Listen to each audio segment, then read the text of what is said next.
It's an early Friday afternoon here in Moscow. You're watching RT International. From all of us here, a very warm welcome to you. Barack Obama has become the first sitting U.S. president to visit the Japanese city of Hiroshima, at the site of the world's first military atomic bombing in 1945. He has been speaking at the opening of the memorial commemorating the victims of the atrocity. Japan-based correspondent Albert Siegel has details. U.S. President Barack Obama just finished giving a speech here in Hiroshima Peace Memorial Park, where he basically talked about the tragedy of war. He gave a very anti-war speech and how war is really one of the biggest problems, and he basically paid tribute to all the innocent lives lost, all the lives lost for the use of nuclear weapons. And this is very incredible coming from the leader of the only country to ever make use of nuclear weapons.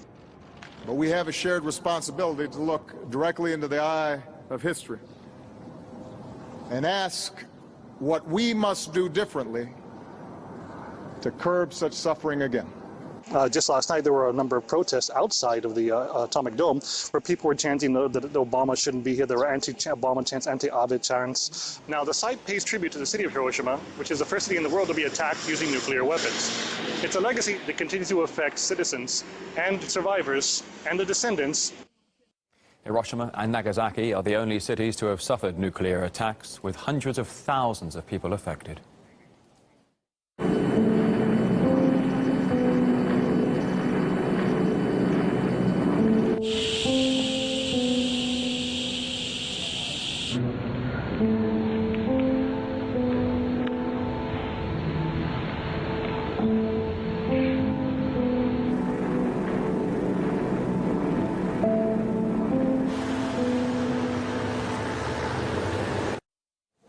Well, the U.S. atomic bombing of Hiroshima nearly destroyed the entire city.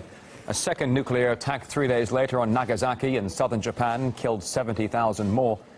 And many of the survivors have suffered various cancers and other radiation-induced illnesses, or have simply remained unmarried and childless over concerns about birth defects. The streets were deserted except for the dead. Some looked as if they'd been frozen to death while in full flight. Others lay sprawled as though some giant had flung them to their death from a great height. Hiroshima was no longer a city, but a burned-out prairie. Hundreds of injured people who were trying to escape to the hills passed our house. The sight of them was almost unbearable. Their faces and hands were burnt and swollen, and great sheets of skin had peeled away to hang down like rags on a scarecrow. They moved like a line of ants. All through the night they went past our house, but this morning they had stopped. I found them lying on both sides of the road, so thick that it was impossible to pass without stepping on them.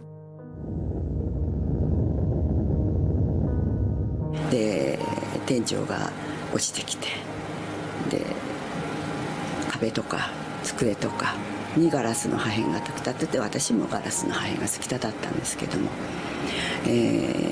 学校まで父が迎えに来てくれまして、で父に背中におぶさって。で家に帰りました。その途中ものすごい、光景を目にしたんですね。はい。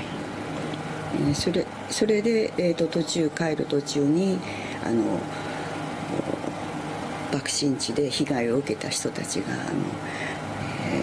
もう重い病者のみたいになってゾロゾロゾロたくさんの人が逃げてくる。で皮膚が焼けただれたり。もう死にそうな人たちがたくさん、そういう人たちと遭遇しましてね。それで、水をください、助けてくださいって言って、父の足とか私の足にすがりついてくるんですけれども、それは助けることができないで、父は私をギュッと背負ってその場から逃げるようにして自宅まで帰りました。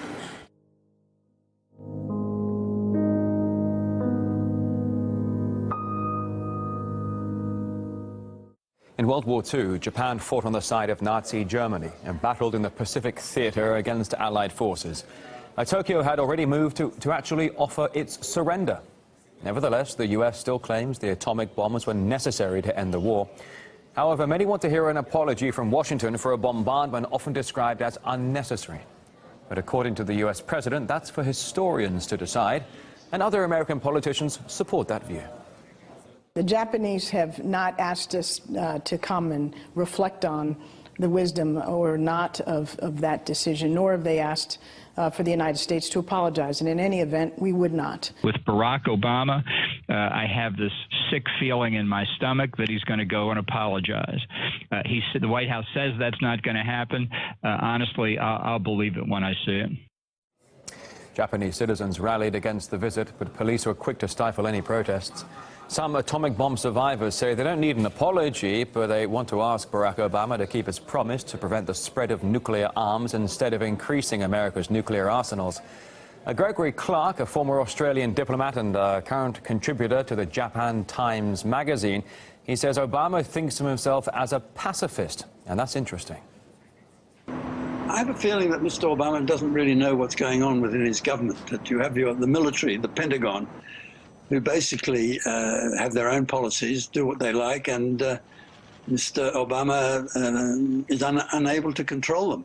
He himself likes to think that he's a pacifist, that he's anti-nuclear weapons, but it's quite clear that the militarists, the Pentagon, the hawks, the hardliners, are not very interested in nuclear disarmament. Well, among Americans, opinion is split over the justification for the bombing. But as we learned on the streets of Washington and New York, not everyone even seems to be aware of who bombed who. We are in front of the White House. We're here in New York City. We're going to ask Americans. What is the last country to have used nuclear weapons for military purposes? North Korea. Germany? Japan. Iraq? Oh, I know it. North Korea. For military purposes, not for testing. Right. The United States. Last country to use nuclear weapons for military purposes. South Korea. Israel, I think. I'm thinking. No comment. I guess the U.S.? Yep. Maybe the United States? The United States. The United States. The United States. Tokyo? China. How about the U.S.? It was the only... What? Oh, wow.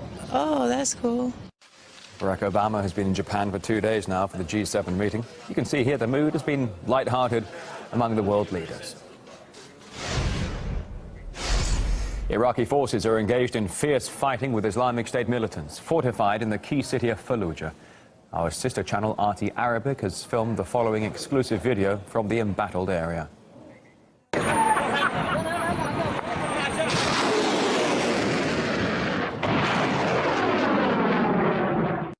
We were moving in the right direction. Despite the mines, we have destroyed these criminals.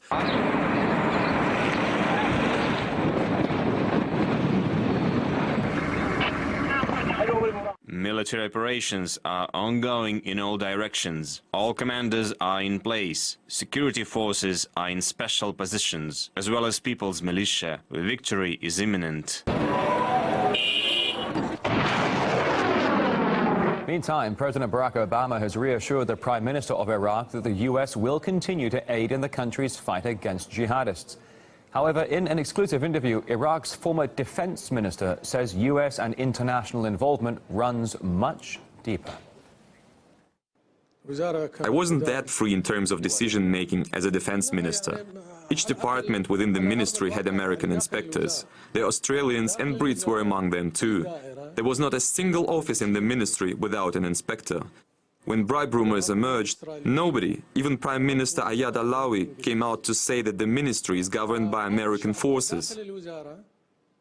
Now, following the Pentagon's invasion of Iraq in 2003, the country witnessed rising sectarian violence which was exploited by terrorists.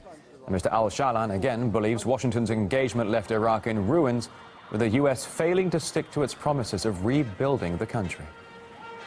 We thought we were going to build a real democracy, like in Europe, but we were shocked when everything was being destroyed instead. We asked Americans, why are you doing this? They told us that after destruction begins reconstruction, but that promise was never fulfilled. Condoleezza Rice told us, first you have to destroy everything to be able to rebuild later. Well, everything is destroyed, but now we cannot even get our kids to believe a better future can be built.